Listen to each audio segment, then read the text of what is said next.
Well, hello. Welcome to Module 4, Workbook, the Integration Workbook assignment. There's a lot of blockages that I'm experiencing with this particular module, and so it'll be very interesting to see what comes up and how we're able to answer these questions. There's only 9 questions for this module, so let's stop procrastinating, because that's what I'm doing, and actually jump into it. So question number 1. In your own words, describe what the universal laws of manifestation mean to you and share anything you'd like on how you've personally noticed the universal laws in effect in your own life. Sorry, I'm yawning, which is very interesting because the last time I did this, I tried to do this workbook, I was yawning. The universal laws of manifestation to me function like the laws of physics. And it allows, for me, it serves as a way for me to kind of better understand how the universe works and why these seemingly mysterious things are coming up and how they relate to the laws of manifestation.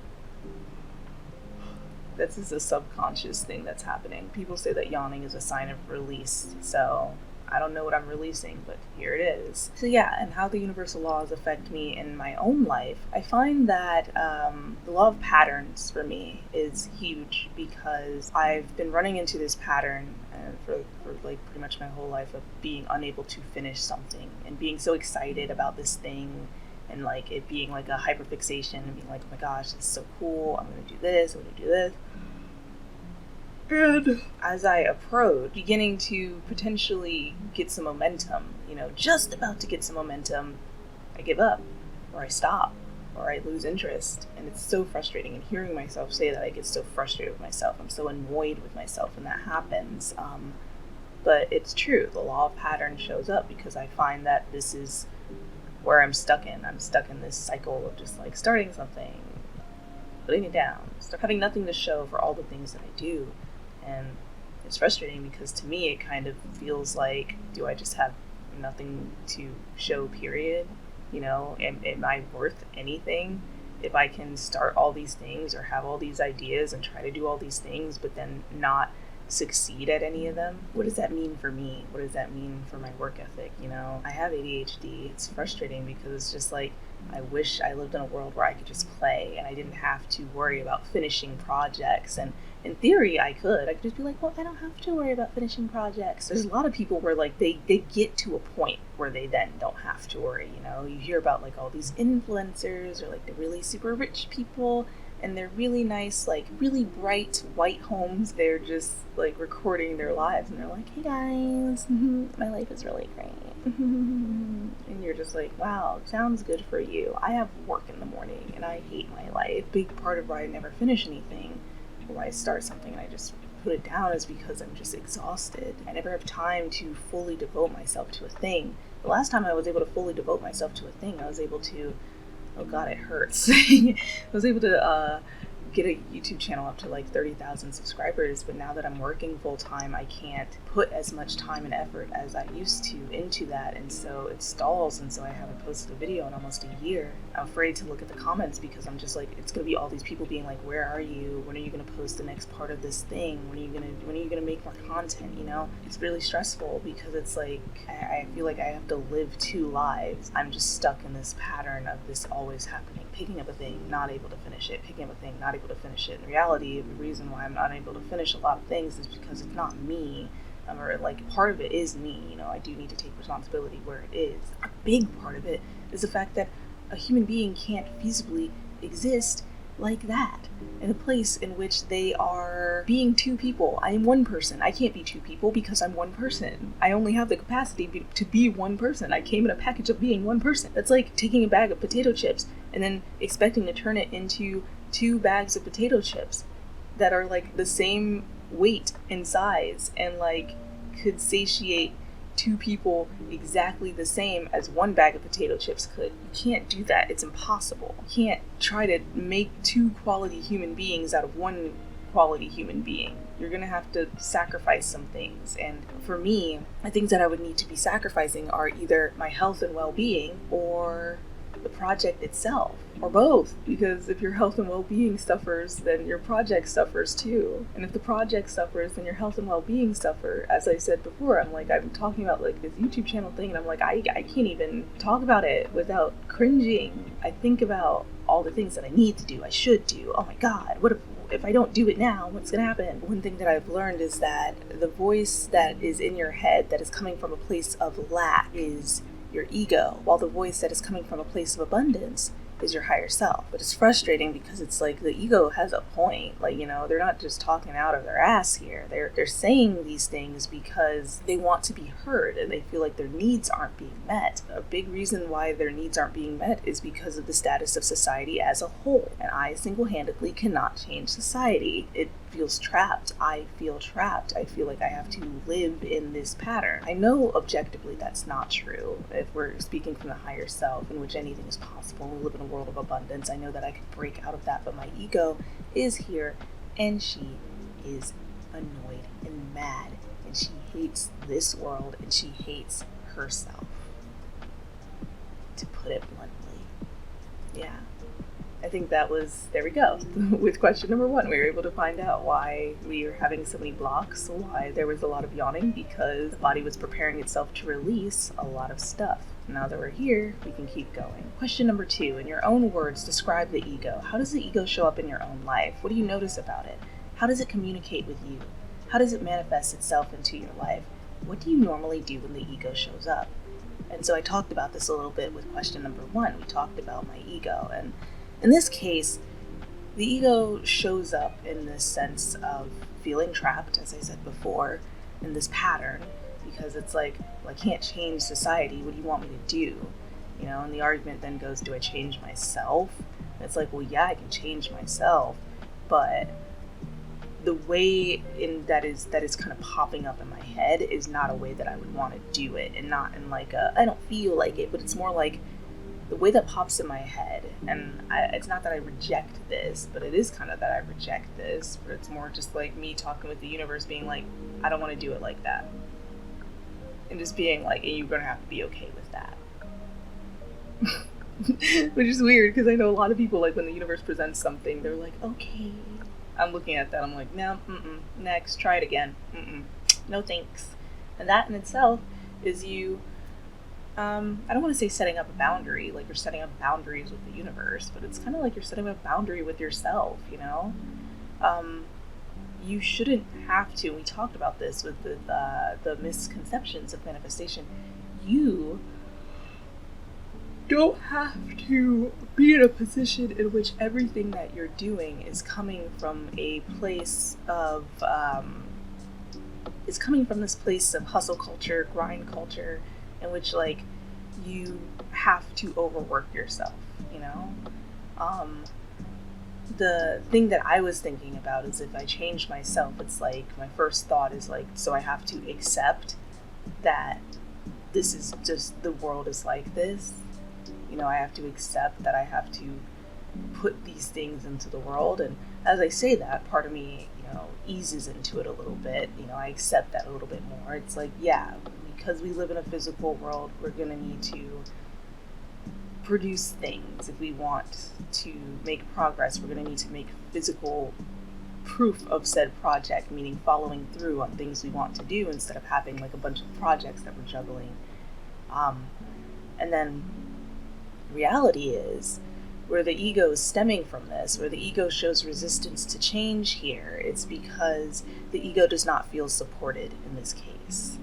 So if we're talking about describe the ego for me is the wounded child. As we always say, your ego is a wounded child. But it's like, what does that mean for you? That's different for everybody. For me, my ego is a wounded child, and that wounded child does not feel supported. Feels very alone and feels like it needs to carry all of this on its back. And you can be like, yeah, the universe has got your back, and that's so true.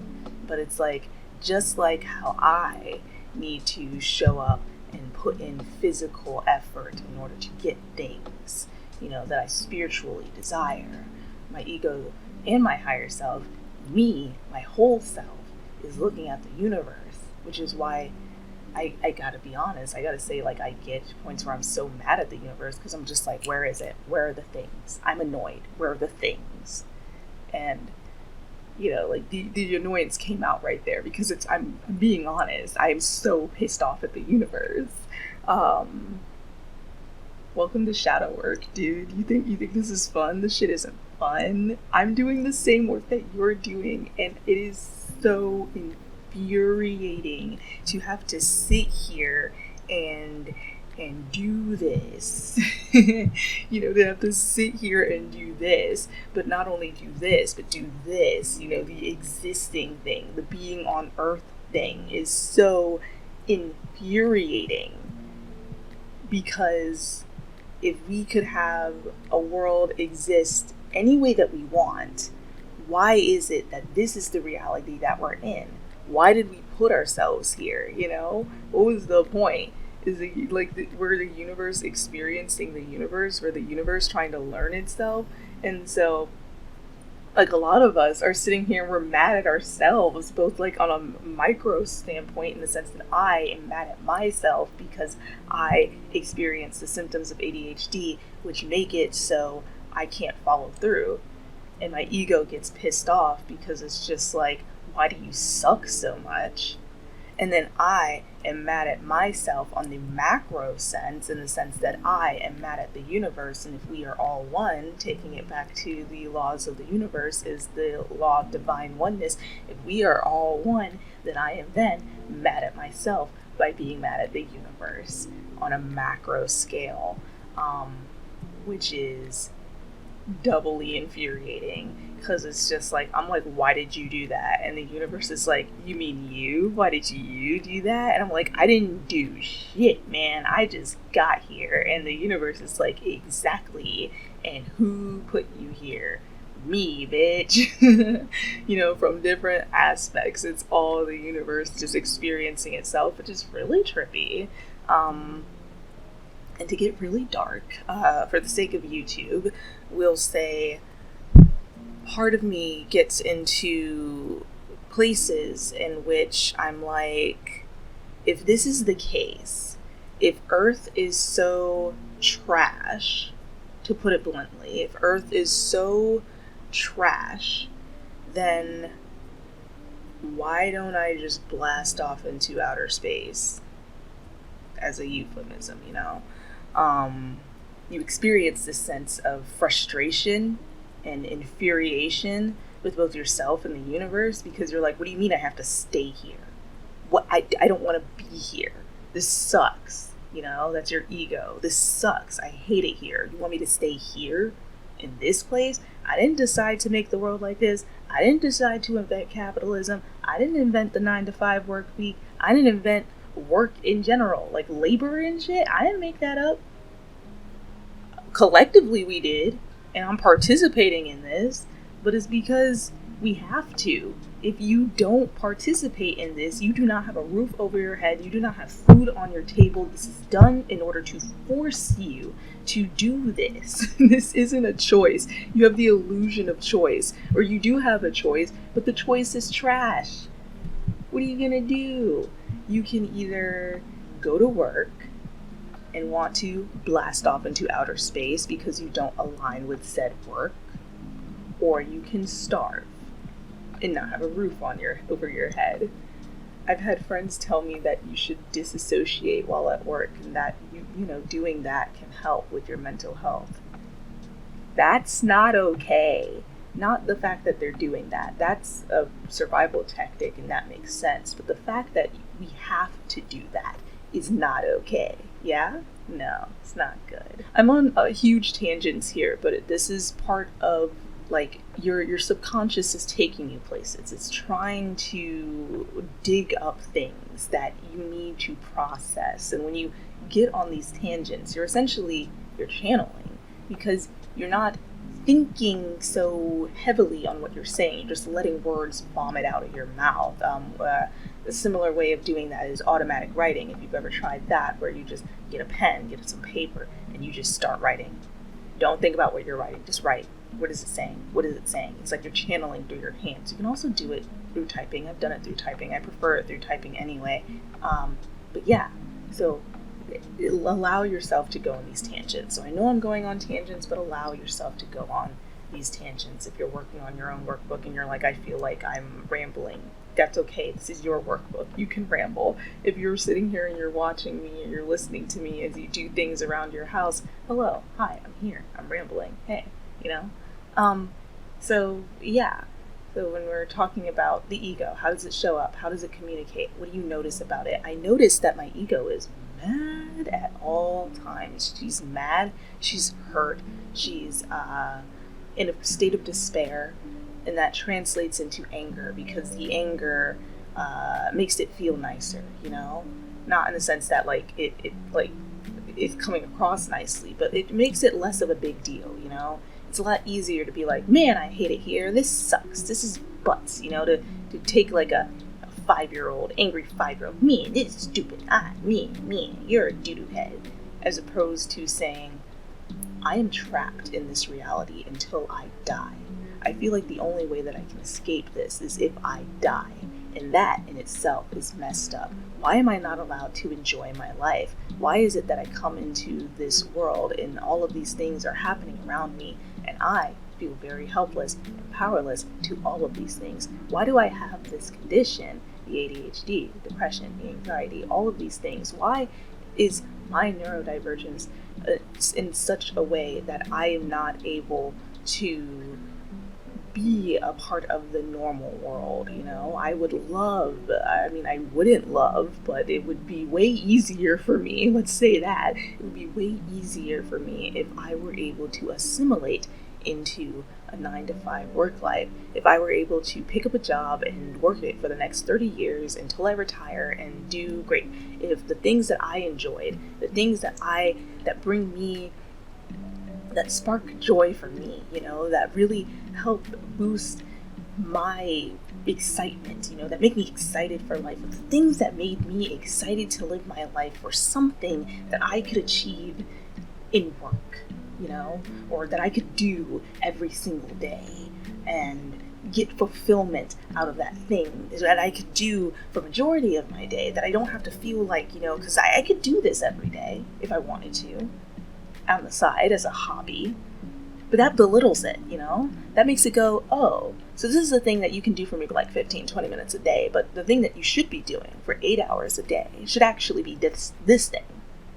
The things that you enjoy, your art, your healing, the spirituality, all of these things that you thoroughly enjoy, that thoroughly spark joy for you, that fill up your cup, that is side shit. That is stuff that you are not allowed to do for the majority of your day, but instead you must then push that off to after work when you're exhausted. You're exhausted. See, this is where the ego is coming up and it's showing anger. It's showing anger because it is angry. She's incredibly angry. She's been so angry for so long. For so long, dude. Years and years and years, and she's been saying this shit and no one's been listening at all. She's yelled to her parents, she's yelled to other family members, she's yelled to friends, she's yelled to higher ups at various jobs, she's yelled to the fucking void, she's yelled at herself. She yells at herself every single day. Getting up, going to work, existing is exhausting. So she's mad. The anger is protection, because when you reach past that anger, you hit despair. And it's so hard for me to tap into that emotion because the ego is sitting there, and I can literally feel my ego right now as I talk. I can feel her putting up that block and being like, don't go there, do not go there, do not go there. And I understand why. If we're asking where that wall comes from, that divine block that is like, do not blast off into outer space, that divine block hides behind the ego, hides behind the anger. And it's interesting because it's a way in which you can see that your ego and your higher self are intertwined.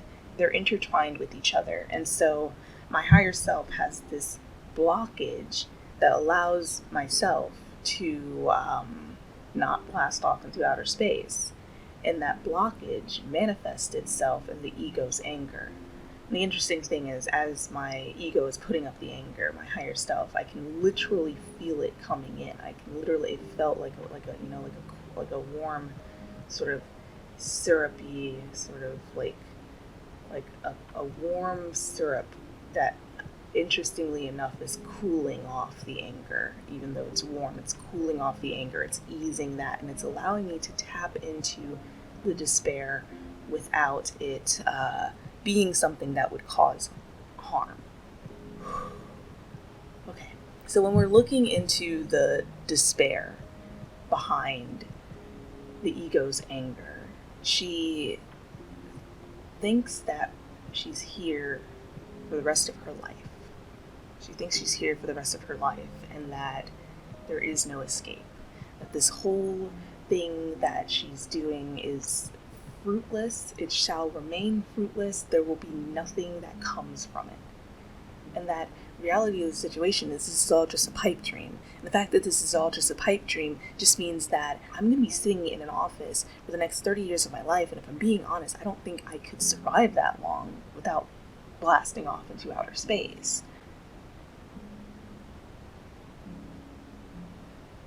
She doesn't know what to do with that.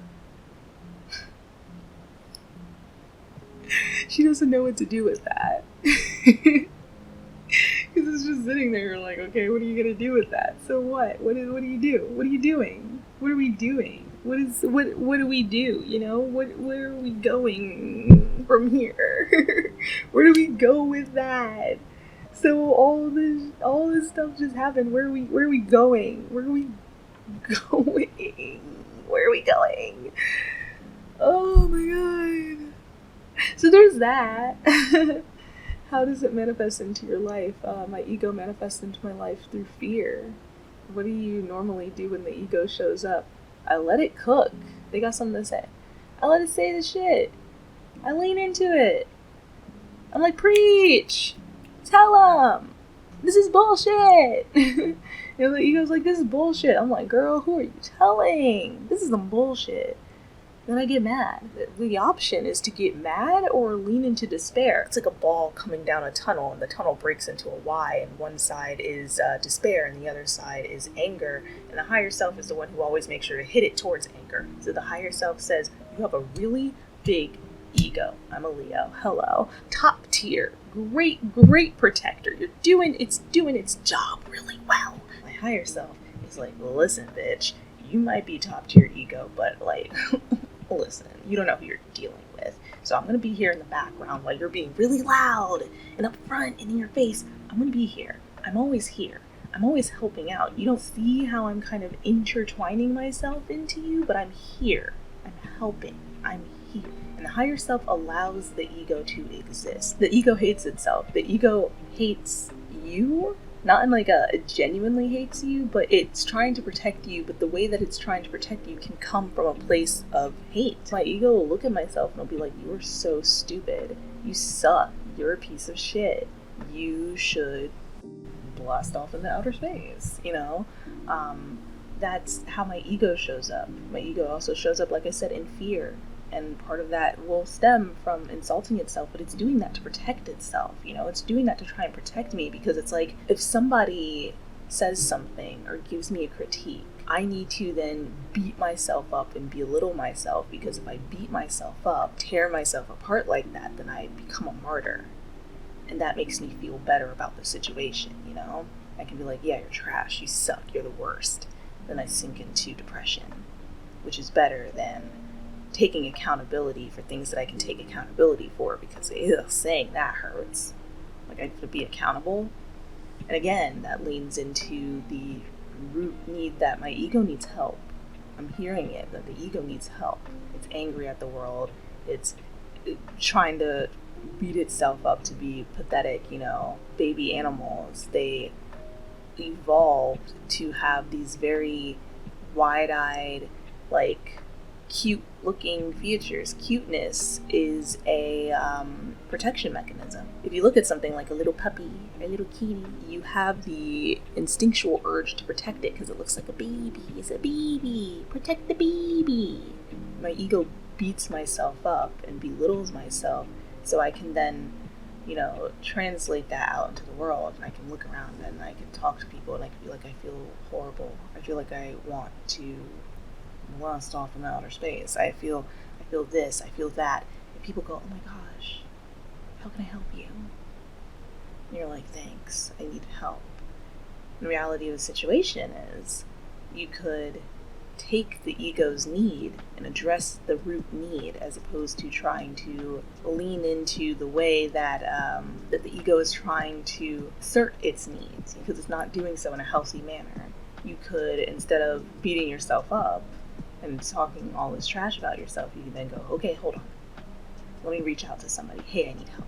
Hey, can somebody please help me? And my ego flares up again because, if I'm being honest, I don't think I have that full support system.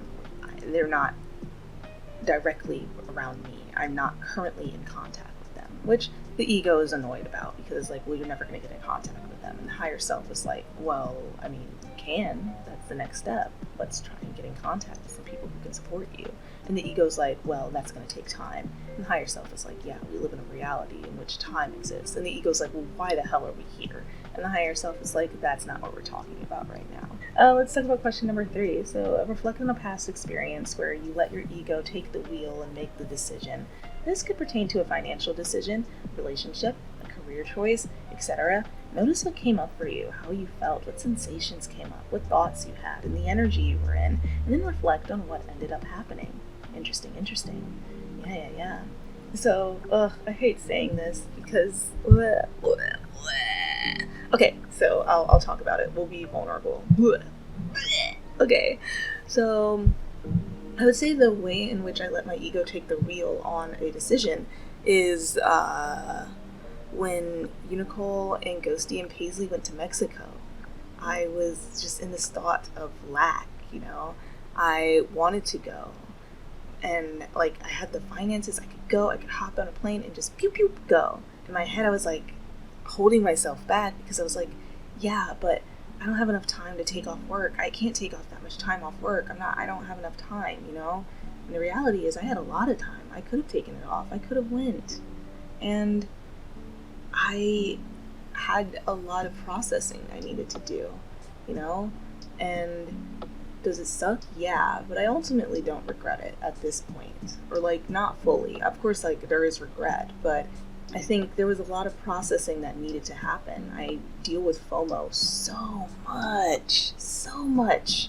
And I think dealing with the FOMO of Mexico was necessary for me to deal with FOMO of a different thing that came up. I had a lot to process. I felt crappy, but I know I would have felt so much worse if I didn't already have the experience from the Mexico retreat. So there's a lesson you can learn from everything. Let's say that. There's a lesson that can be learned from everything, and that's definitely one thing that came up for me. Number 4, in your own words, describe the higher self. How does the higher self show up in your life? How do you notice it? What do you notice about its energy? How does it communicate with you? How does it manifest into your life? What do you normally do when the higher self shows up? So my higher self has like 2 modes. One is just like extreme excitement and giddiness. And then the other is this calm sense of intellectualizing things. It likes to do that. Dipping into the universe and just listening to itself talk. It likes doing that. Again, we're a Leo, so here we are, The higher self really likes channeling. She loves to channel. She shows up very calmly. There's usually not anxiety attached, or the anxiety is the ego jumping up and being like, what? Who, what, where, why, huh? What are we doing? The higher self is usually able to talk the ego down and apply logic. Again, she likes to intellectualize. And if she has the knowledge and the information, then she's able to utilize that in order to help out the ego, talk the ego down, and do what needs to be done. When the higher self shows up, depending on what's going on, I follow it. If it's saying something completely out of pocket, I'm like, hold on now. I know that like this will work out, but we're not ready for that. For the sake of the physical vessel, let's not do that, because anxiety will affect the physical vessel. Anxiety, it releases stress hormones, it releases cortisol, it releases adrenaline. Those affect various parts of your body, you know? And the higher self exists, and the higher self is aware of the physical vessel, but the physical vessel, meaning my body, me, the physical vessel is the one experiencing all this shit. The higher self can be like, hey, and the higher self is experiencing that, but it's not experiencing the guts and stuff, you know? The higher self is like a doula. If you're giving birth, the higher self is the doula being like, you're doing great, keep pushing, you're doing great, man. And the ego and the physical vessel, which the ego then experiences, because the ego is like you, but you're 3D you know? The physical vessel is the one who's sitting here like doing the giving birth, doing the processing of the pain, and is looking at the higher self like, what the actual fuck, man? What is your problem? You don't understand anything. You don't know what I'm going through. So when the higher self looks at you and it's just like, quit your job right now, do it now, just do it, just quit your job, me, see? You're like, man, you don't have to worry about taxes. You're the higher self. You don't gotta do shit. You don't have to worry about paying your bills. You don't deal with rent. You don't need to eat. You don't need to do any of these things. I have to do that. The ego's the one pushing the whole, running the show, you know? And that is something to catch yourself when you say shit like that, because what does that mean? When you say the ego's the one running the show, that should not be how that's working. So it's interesting that that came out, you know? How do you unpack that? Because you know she shouldn't be running the show. The ego's like, I shouldn't be running the show, but here I am, because clearly you can't do shit. I'm the one who's doing all the 3D heavy lifting here. And the higher self is looking at the ego, and the higher self is like, okay, I understand that you're the one who's doing the 3D heavy lifting, and that makes so much sense, and you were so right with that. I'm not going to push that off to the side. The ego turns to the higher self, and the ego's like, do not belittle me. The higher self goes, I'm not belittling you. Allow me to explain. I understand that you think that you are the one running the show. And because we are existing in this 3D world, it does feel like you are the one running the show. I'm here, I'm in the background, I'm doing these things off to the side, and I want to empathize with the feelings that you are feeling. Can we do that for a moment? The ego looks and it goes, all right, I'm listening, keep talking. The higher self turns and it goes, yes. So if we're empathizing here, and you feel like you're the one who's doing everything, I want you to take a moment and imagine how I feel. I, as the higher self, am here, and I'm not, being seen by the 3D world. All you see from me are whispers, things that I've given for you, I've given to you, I've worked together with you in order to establish, and I don't get credit for that. And I'm not angry about it. I'm just stating these are facts. I don't get credit for that. And I don't think that's fair for you. I wouldn't say it's not fair for me. It doesn't really, to put it nicely, it doesn't really matter for me. Not in a mean way. It's just, it is what it is, But this matters deeply for you. Then I would like to allow us to work together. I'm not being recognized. You're not being recognized. We are the same person. So let's recognize ourselves. How do we do that? And I think this is interesting because my higher self doesn't normally show up like that. She doesn't normally pop up in a channeled environment. I mean, she is the one channeling, but this is new. This is interesting. That we're catching this on camera. This is interesting. Hi. Number 5, reflect on a past experience where you let your higher self take the wheel and make the decision. This could pertain to a financial decision, a relationship, a career choice, etc. Notice what came up for you, how you felt, what sensations came up, what thoughts you had, what energy you were in, and then reflect on what ended up happening. The reason why I'm here talking to you is because my higher self made a decision about 3 years ago to pick up this course. I don't regret it at all. Actually, once I did that, leading up to it, so much anxiety. And after purchasing the course and being like, okay, cool, I felt giddy, I felt elated, I felt excited. I was like, oh my gosh, yes, great. And I've had amazing breakthroughs, so I do not have regrets. The higher self isn't going to make you do anything that you are not capable of doing. The higher self will always give you something that you are capable of doing. It's not going to suggest something in order to set you up for failure. That is not the purpose of the higher self. But the ego is still annoyed. Let's be honest. The ego is still like, yeah, that's great. But remember what we just said? You're not the one holding this. The higher self is the reason why I quit my last job. The higher self is the reason why she's urging me to quit this job. The universe isn't built to make you suffer, even though this reality seems like it is. There are instances where the universe is like, nope, do it my way. Do it my way. Just for full disclosure, the way that you want your way and the universe's way are both the universe's way. You are the universe. You're allowed to take something that the higher self or the universe or whoever has presented, an option. The universe goes, hey, this. You're like, no thanks, try again. Pull another card. That in itself is also coming from the higher self. Very interesting. Like I said, the higher self and the ego are intertwined. So the ego might look and be like, The higher self looks at the universe and goes, try again. The universe tries again. Because that's coming from a place of abundance. It's not coming from a place of lack to look at that and be like, I don't want to do that. Do something else. Because if we are in this infinite, abundant universe, then there is something else. Something else that fits you well. If you want me to do what you were telling me to do, this is what I need. And the universe will provide, because the universe is infinite and abundant. But you have to have faith. That's one of the laws of the universe. You need to have faith. My ego's like, man, shut up. I know what you're saying, and you're absolutely right. And I know that you're right, but I don't want to hear you talk about this anymore. So I'm going to keep doing this. I'm going to do it. I need you to stop talking. So shut up. So when it says have faith, man, shut up. Okay, well, that's the end. For now. For questions 6 and 7, I'm going to need to listen to the Ego Tamer meditation. I'm also going to need to listen to the Higher Self meditation. So I will do that in a bit, but I think for now I will blast off, and I'll see you guys later. So, this is me hopping in from the last time,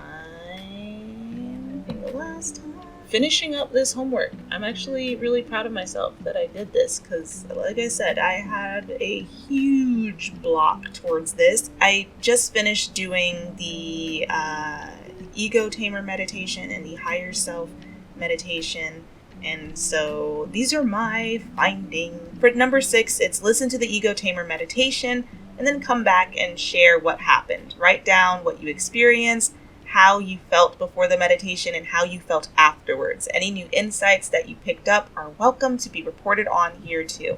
I did the Ego Tamer meditation, and the same thing with the Higher Self meditation. I'm actually we're going to tie this into one question, and so I'll read out the Higher Self meditation question as well. So for number 7, similar, listen to the Higher Self meditation, about 15 to 20 minutes, and then come back here to share what happened. Write down what you experienced, how you felt before the meditation, how you felt afterward. Again, another yawn. Share what happened, write down what you experienced, how you felt before the meditation, how you felt afterwards. Note any new messages from your higher self. I'll pass on to you. I'm marking them with an asterisk, which I'm not going to be doing because I'm talking, and you never know when your higher self drops you $1 million idea.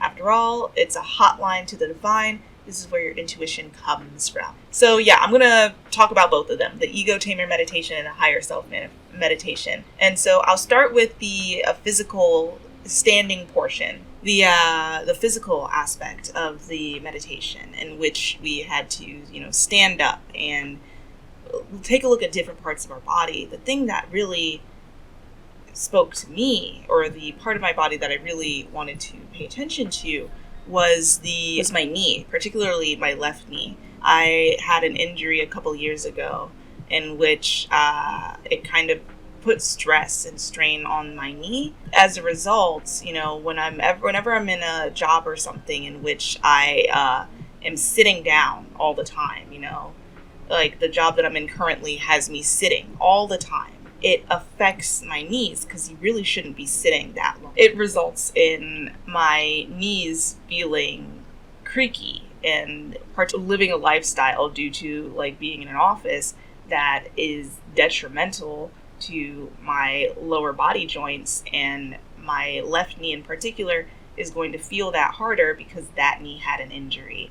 And I noticed that usually when I'm just moving regularly, getting exercise and just being mobile, essentially, being a normal human being, then I don't feel that pain. And so it causes so much resentment toward my job and just like the way that I'm living, because it's just like this annoyance and anger that this job that I don't even want, that does not serve me spiritually and emotionally, it serves me financially, but it's just like, that's just because I have to have those things in order to live, dude. This job that doesn't serve me is also just furthering my injuries. And I get so annoyed because I think about, people who are in their 40s and 50s and they have all these ailments that are results of working. They get creaky joints and all this stuff that so many people in other cultures and other ways of life who aren't doing, the sit stiffly at your desk for the next 30 years and hold that position for 30 years and expect your joints to thank you. So many people who aren't operating within that life don't have those problems.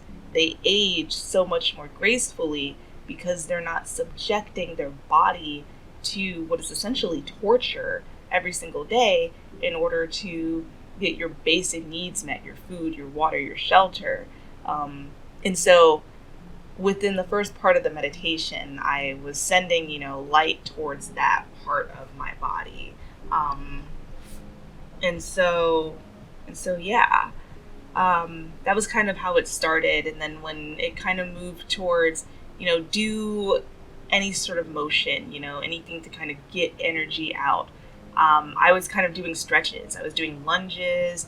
I sat in butterfly position, kind of stretched my I guess, what is it, my hip flexor muscles. Even before I did this meditation, I was doing a workout, which I haven't worked out in, like months, man. I know that when I exercise, when I stretch,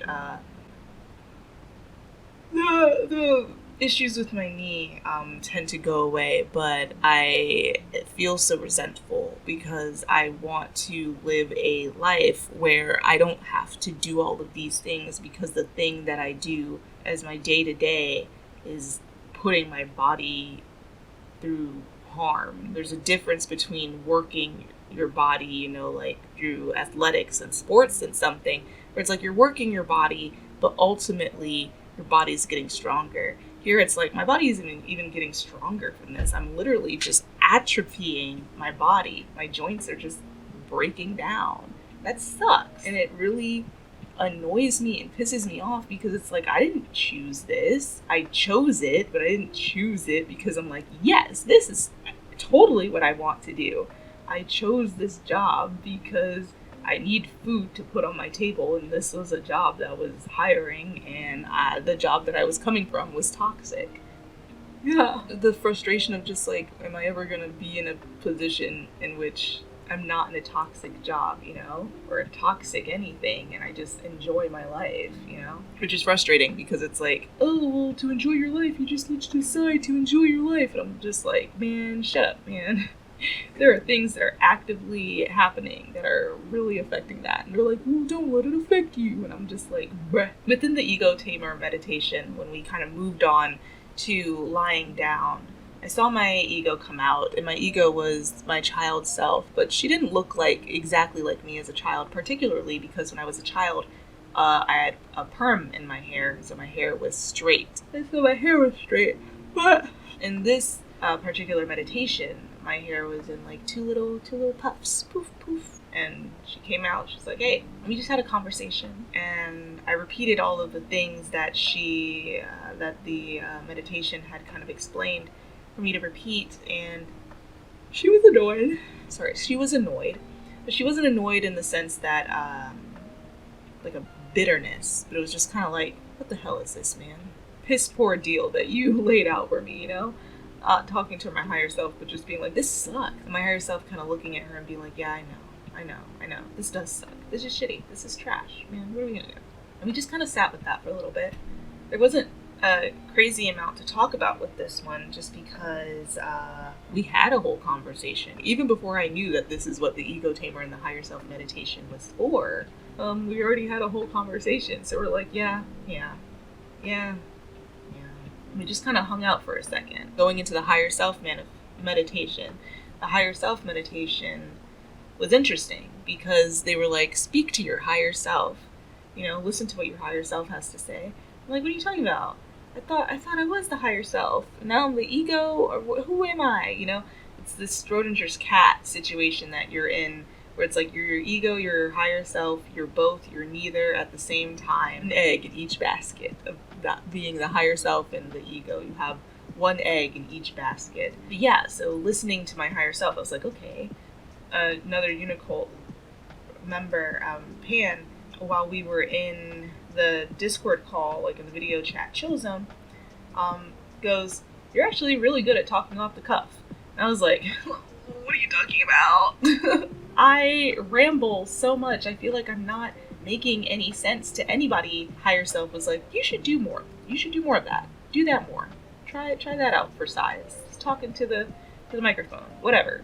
Just keep talking. What happened today is that randomly I came across this Instagram live, and they're like, this is open to anybody in the community who wants to buy a share in our company, to own a part of the company.